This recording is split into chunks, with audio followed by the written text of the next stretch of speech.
So, ayan, kukumama nga pala inilagay ko na gata. Ayan. Kasi, yun lang ang available. Tayo ng cubes. Ayan, maglagay tayo ng sili. At ang ating saluyot.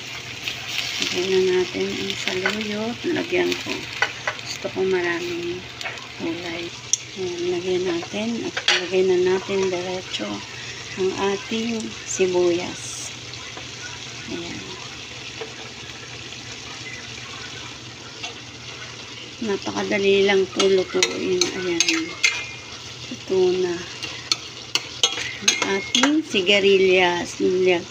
With tinapa, and then I add saluyot.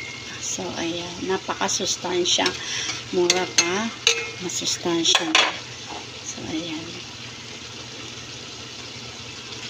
Ayan. Thank you for watching, guys. Luto ng ating sigarilyas. Thank you. Ayan. Sarap ng marami na naman makakain ang ating tagaluto. So, ayan. Bye-bye. God bless. Ayan. Ready na ang ating ulam. Simpleng ulam lang. Sapat na, masaya na. Ayan.